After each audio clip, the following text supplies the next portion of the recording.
5 महीने रहते हैं उसमें मुझे अपना कंपनी लॉ कैसे प्रिपेयर करना है, बेरेक्ट करते करते मॉड्यूल को भूल जाते हैं और फिर पेपर में जाके मॉड्यूल उनको रुलाता है। जब आप ये 3 स्टेप्स कर लोगे ना, आप देखोगे आप में ना कॉन्फिडेंस आ गया एकदम।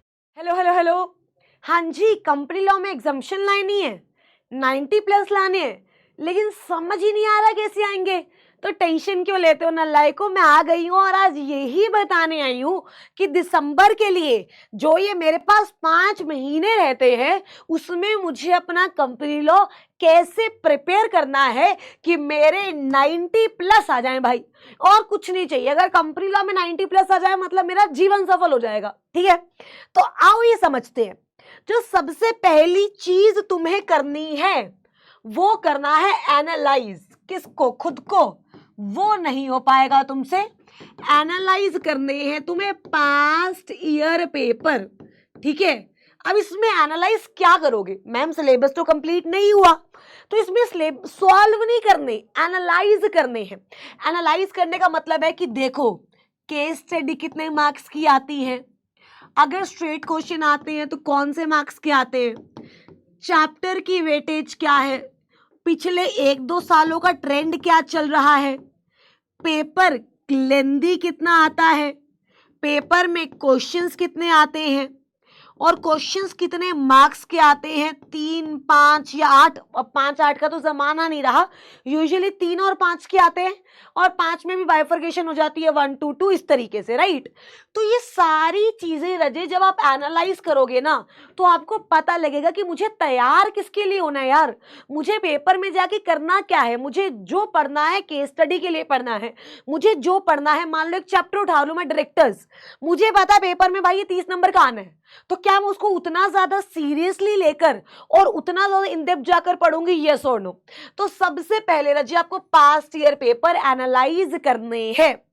दूसरा, अभी आपका जो बिल्कुल पॉइंट होना चाहिए ना, जो अभी ध्यान होना चाहिए, वो होना चाहिए तुम्हारा सिलेबस पे, राइट। कि सिलेबस तुम्हारा किस टाइप से चल रहा है, तुम्हें जो क्लास में करवाया जा रहा है वो समझ आ रहा है या नहीं। सिलेबस कंप्लीशन बोलो या कंसेप्ट क्लैरिटी बोल लो, क्योंकि अगर अभी तुम एकदम से भागोगे ना कि मैं सब कर लूं, सब तो देखो अभी नहीं हो पाएगा, धीरे धीरे होगा, राइट। तो आपको अभी देखना है कि जो आप कर रहे हो, जो आपकी क्लासेस में करवाया जा रहा है, अगर आपने क्लासेस ली है तो आपको उसमें कंसेप्चुअल क्लैरिटी आ रही है या नहीं। तो अभी जो मेरा मेन मोटिव रहेगा वो ये रहेगा कि हाँ, जो सिलेबस मेरा कंप्लीट होता जा रहा है मेरे को उसमें सब अच्छे से आता है। तो दूसरी चीज ये देखो कि कंसेप्ट सारे के सारे क्लियर होने चाहिए। तीसरी चीज बेयर एक्ट। आधी जिंदा लाशों को तो पता भी नहीं होता कि बेयर एक्ट क्या होता है। बच्चे कुछ भी आप पढ़ रहे हो, राइट, कंपनी लॉ में it should be backed by bare act. साथ ही में मैं ऐड कर देती हूँ मॉड्यूल, क्योंकि बच्चे ना बेरेक्ट करते करते मॉड्यूल को भूल जाते हैं और फिर पेपर में जाके मॉड्यूल उनको रुलाता है। सीधी सी बात है यार, हमारे इंस्टीट्यूट ने हमें मॉड्यूल दिया, क्यों दिया है? पढ़ने के लिए तो दिया है ना, रखने के लिए थोड़ी दिया अलमारी में कि भाई तू इसको अलमारी में रख ले, जब एग्जीक्यूटिव हो जाए तो बेच दियो रद्दी में। ऐसा तो नहीं होता ना बच्चे। रिस्पेक्ट करो अपने मॉड्यूल की, जितना हो सकता है मॉड्यूल से पढ़ो। आपके टीचर को भी बोलो कि मॉड्यूल रेफर कराए, because it is not possible for you to read module on yourself, right. थोड़ा सा मुश्किल हो जाएंगी चीजें, तो जहां से भी आप पढ़ रहे हो, राइट, जरूर से बोलो कि बेयर एक्ट और मॉड्यूल दोनों रेफर होने चाहिए। Bare act language of the law maker और हमारा मॉड्यूल जो आईसीएसआई ने हमें दिया है। जब आप ये 3 स्टेप्स कर लोगे ना, आप देखोगे आप में ना कॉन्फिडेंस आ गया एकदम। और चौथा जो सबसे इंपॉर्टेंट है भाई, वो है राइटिंग प्रैक्टिस। क्योंकि अगर तुम्हें लिखना नहीं आता तो ऊपर वाली सब चीजें बेकार है। इट इज लाइक अगर मुझे बोलना नहीं आता तो मैं आपको पढ़ा ही नहीं सकती, मैं आपको कुछ बता ही नहीं सकती, मेरे अंदर जितनी मर्जी नॉलेज हो सब बेकार है। तो अभी आपके लिए उतना ही जरूरी है लिखना आना, क्योंकि मेरे को प्रोविजन पता है, मैं पेपर में लिख नहीं पा रही हूं तो एग्जामिनर समझ थोड़ी लेगा मेरे मन की बात। हम खुद ही नहीं समझ पाते कि हमारे मन में क्या है, तो एग्जामिनर कैसे समझ लेगा?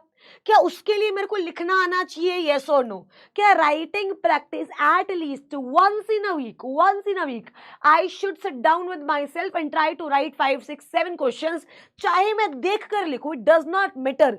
तुम एक महीना देख के लिखोगे ना, अगले महीने तुम खुद लिख पाओगे। ये हो गया। मेरा सिलेबस ट्रैक पे चल रहा है, कंसेप्ट क्लैरिटी मुझे एकदम आ रही है, बेरेक्ट पढ़ रही हूँ, मॉड्यूल पढ़ रही हूँ, पेपर बताया मुझे कैसा आएगा। अब पांचवी चीज जो मुझे करनी है ना, वो करनी है भाई साहब रिवीजन।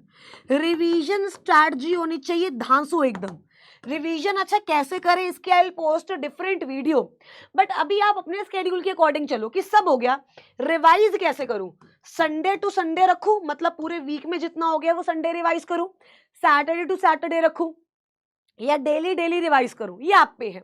बट जैसे ही आपने ये 5 चीजें कंप्लीट कर ली, कंपनी लॉ में 90 प्लस आने से आपको कोई नहीं रोक सकता। अच्छा मैंने 60 बोला क्योंकि 60 तो गारंटीड ही है भाई, एग्जामिशन तो आ ही जाएगी। और अगर इनमें हम कुछ और चीजें ऐड कर दे, जैसे बिल्कुल डेडिकेटेडली 10 आवर्स स्टडी करना, मॉड्यूल बहुत ज्यादा ध्यान से पढ़ना, राइट, हर एक कंसेप्ट की रिटन प्रैक्टिस करना, हर एक कंसेप्ट के क्वेश्चंस करना, और एक जो पेपर के टाइम पे यूजुअली होता है that is past year paper solve करना, राइट, पास्ट ईयर, जिससे हमें पता लगता है कि भाई हमारा पेपर आता कैसे है। जब हम ये सब चीजें कर लेंगे ना रजिब, तो आप इजीली 90 अबव पेपर में अपने स्कोर कर सकते हो। देखो मेहनत करनी पड़ेगी, और सिर्फ आपको नहीं करनी, ऐसा नहीं है आप कर रहे हो, नहीं, हम दोनों मिलकर करेंगे ना, तभी हमारा रिजल्ट आएगा। रिजल्ट भी हमारा ही होगा और मेहनत भी हम ही करेंगे। कंपनी लॉ के भी 1 शॉट्स आ रहे हैं, जीआईजीएल के भी आ रहे हैं, हर एक सब्जेक्ट के 1 शॉट्स आ रहे हैं। अच्छा और एक और बात बताऊं, 1 शॉट्स के बाद क्वेश्चन आंसर्स प्रैक्टिस भी आएंगी मेरे बच्चे। ये स्ट्रैटेजी वीडियो आपके सामने है, 5 मिनट्स 1 कंसेप्ट वीडियो आ रही है। आपको जो जो चाहिए वो रजे हम आप देने को तैयार हैं। बस आपको प्रॉमिस करना है कि आप अच्छे से मेहनत करोगे और इस बार अपना अटेम्प्ट क्लियर करके ही रहोगे। और अगर आप ये आज अपनी बड़ी बहन से वादा करके जाते हो तो कमेंट सेक्शन में लिखना प्रॉमिस। जो जो आज मुझसे प्रॉमिस कर रहा है प्लीज कमेंट सेक्शन में लिखना कि मैम हम ये जो आपने चीजें बताई ये फॉलो करेंगे और हम प्रॉमिस करते हैं कि इस अटेम्प्ट में क्लियर करेंगे रजे। बाकी कोई भी दिक्कत हो तो कमेंट सेक्शन में बताना, सो दैट हम आपकी उसमें हेल्प कर सके रजे। Thank you so much, have a great day ahead मेरे बच्चे, थैंक यू सो मच।